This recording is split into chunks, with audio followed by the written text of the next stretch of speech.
3-4 লাখ টাকার কাঁঠাল এই বাজারে বিক্রি হয়।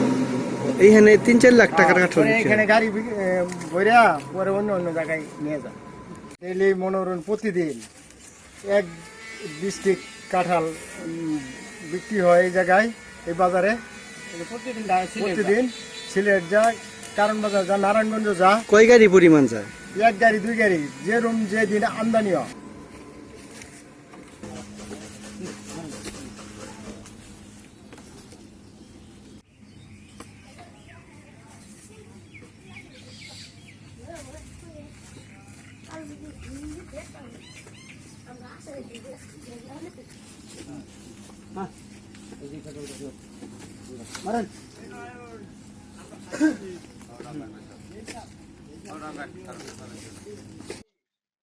খারাপ ভাই কাজ করতে পরে আমার দিকে কাজ শেষে দিকে হ্যাঁ প্রেম করতেছে না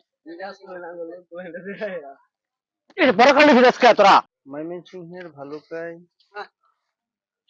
বিভিন্ন গ্রামে বহু কাঁঠাল গাছ থেকে কাঁঠাল সংগ্রহ করছেন ব্যাপারীরা।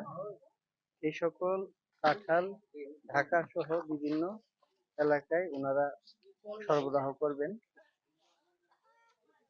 এই অঞ্চলের কাঁঠালগুলো খেতে অত্যন্ত সুমিষ্ট। এইখানে প্রচুর কাঁঠাল গাছ রয়েছে।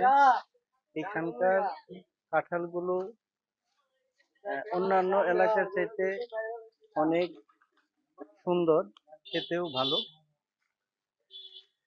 একজন ভাই, আপনার নাম কি? মোহাম্মদ শাহজাহান কবির।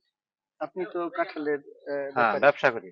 আচ্ছা, এই গ্রামে তো এটা হলো আপনার বালুকা পাঁচগাঁও। পাঁচগাঁও গ্রাম। পাঁচগাঁও গ্রাম। কতগুলো কাঁঠাল, এই কাঁঠাল গুলা এখান থেকে আপনি কিভাবে কিনে? গাছের থেকে কিনছি আমি, মনে করেন এগুলা 30 টাকা পিস, 25 টাকা পিস, 50 টাকা পিস। এটা পিস কিভাবে দেন? মানে এটা পিসের যে এই কাঁঠালটা 30 টাকা বা এই কাঁঠাল 50 টাকা বা ওই এটা কিভাবে? ছোটটি কিনছি 30 টাকা, বড়টি কিনছি 50 টাকা। গাছ চুক্তি না? না, গাছ চুক্তি না।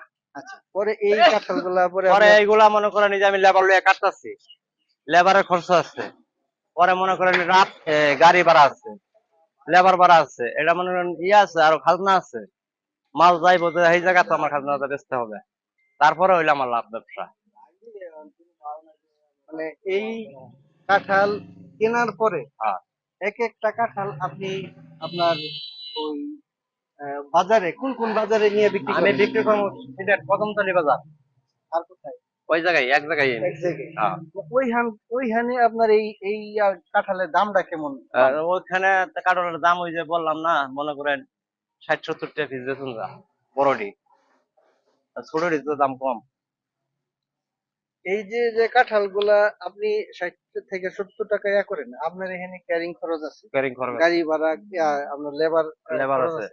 এই লেবার খরচ এবং গাড়ি ভাড়া আপনার মানে ইয়া কইরা দিয়া সেরা আপনার কিরকম থাকে? হ্যাঁ, ওই থোড়াথুড়ি কিছু থাকে, এখানে দিন থাকে না, লস থাকে। মানে এই যে আপনার এই কাঁঠাল গুলার চাহিদা ওইখানে কিরকম? মোটামুটি ভালো চাহিদা আছে, কিন্তু চাহিদা থাকলেও কিন্তু আমাদের কাঠলের বড় কাঠল নরসিংদীর কাঠল যায়, আমার বড় বড় কাঠল ওইগুলা মনে করেন কম দামে বিক্রি করে লাভ ওই কাঠল গুলা। কিন্তু আমাদের এই অঞ্চলে আবার এইদিকে লোকমুখে যেটা শোনা যায় যে এই অঞ্চলে কাঁঠাল গুলা অনেক ভালো মিষ্টি এবং অনেক প্রচুর মিষ্টি। আমরা মেডিসিন করি না কাঠলের, মানে চাহিদা তো আছে নাকি? মোটামুটি চাহিদা আছে। মানে যারা কাঁঠালের গাছ মানে ইয়া করে, বাগান আছে যাদের, তারা তো মোটামুটি লাভবান হবে মনে করি। তারা গাছ ওলার তো লাভবান হবেই। আঙ্গুর তো লস, লাভ হইলো আঙ্গুর, তাদের তো লস নাই।